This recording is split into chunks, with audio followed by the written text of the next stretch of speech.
The start of a new school year presents a whole lot of chaos and a whole lot of mixed emotions. There's the excitement of returning back to school, there's the scariness of returning back to school, and everything in between. But the start of a new school year doesn't have to be scary for any of you high school or college students out there. And I have some tips as to why.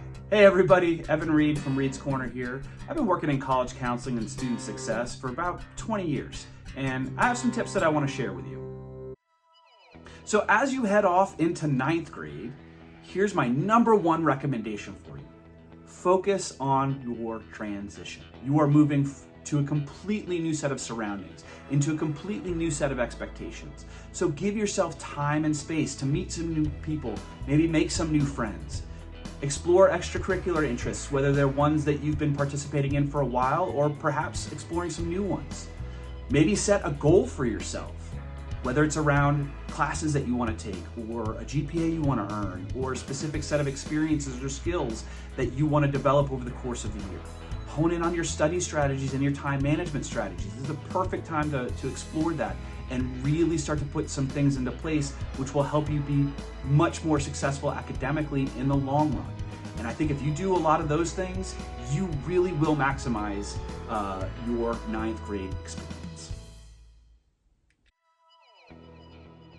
So you're returning for 10th grade, your sophomore year. Well, as you enter that school building, you may feel a little bit more confident in yourself than you did in 9th grade because you know the lay of the land, you know how to navigate the building, you know what the teacher's expectations are, and you know a lot of people there, right? A lot of your fellow classmates. So you're probably feeling okay about yourself, pretty good about the start of a new school year. However, there are still some things that you can do to really make the most of 10th grade. The first is set some goals for yourself. And the best way to do that is by doing a little bit of self-reflection. Think about the things that you enjoy doing. Think about what it is you're good at and how can you build on those strengths. Also, as you think about your strengths, where are things that you really need to work on? What are things that you could use some improvement on? Well, and think about how you might go about improving on those things to be a better student, be a better person, be a better friend, be a better soccer player, or try out for the theater, whatever it is. And a lot of those things inherently are gonna stretch you out of your comfort zone, which is my number 2 recommendation for you. Find ways to stretch outside your comfort zone.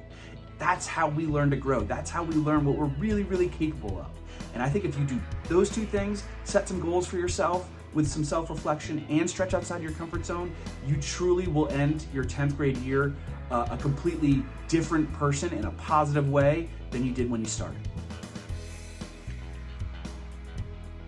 So here you are, 11th grade, your junior year. You're super excited. You got a great friend group. You know all of the teachers that you're taking. You know the ins and the outs of the classes that you're taking and how to be successful in them. You've got some really good extracurricular activities that you're part of and really are the highlight of your time outside of school. You're probably feeling pretty good at the start of that school year. That doesn't mean that there aren't things you can't do to really even push yourself further in 11th grade. Now, here's the reality of 11th grade. And a lot of students and a lot of families kind of like to put this on the DL for the moment to be quiet about it because they know it's coming. And that's graduation. Graduation is now 2 years away. So 11th grade is a perfect opportunity for you to really dive even deeper into some of your self-reflections and decide what you want to do with your future. Are you thinking about going to college? Are you thinking about going to community college? Are you thinking about getting into the trades? Do you want to join the military? Do you want to start a business? Or maybe you're not sure of any of those things. Now is the time to really ask yourself some deep, meaningful questions and decide where do you see yourself in 5 years from this moment, in 10 years, and what are the things you need to start working towards to get there. And I think if you start doing some of that deep reflection, then you will have an opportunity to not only grow, but be better prepared for what's coming up in 12th grade.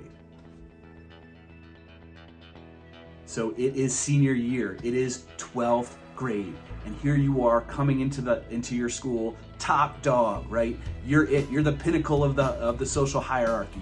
You know all of the teachers that you're taking. You've probably already had them at least one other time. You know all the classes that you're taking and how to be successful in them. maybe you're now getting more involved in some of your extracurricular activities with leadership positions or planning and coordinating massive projects and events, maybe even on a competition level. Things are looking really, really great between, 11th grade to 12th grade. But you also know at the start of 12th grade that you're on a ticking clock, that graduation is gonna be about 9 months away. So what is life gonna look like you after you leave high school? What do you need to start thinking about now and doing now to get ready for your graduation and life beyond high school? If it's college for you, then you definitely should be knee deep in the college admissions experience at this point. If it's going to community college, now's your time to go visit your community colleges and explore those academic programs or trade programs that you're looking into. If you're thinking about taking a gap year, this is your opportunity to start planning for that gap year, looking for either structured programs or start networking so that you can build your own gap year experience. If you're thinking of going into the military, this is the great time to start talking to recruiters, talking to people who actually work in the military to learn more about their experience and how to be successful. Continue setting goals for yourself. Look to see how you can push yourself a little bit harder so that you can be much more successful in 12th grade than you were in 11th grade and anything that came before.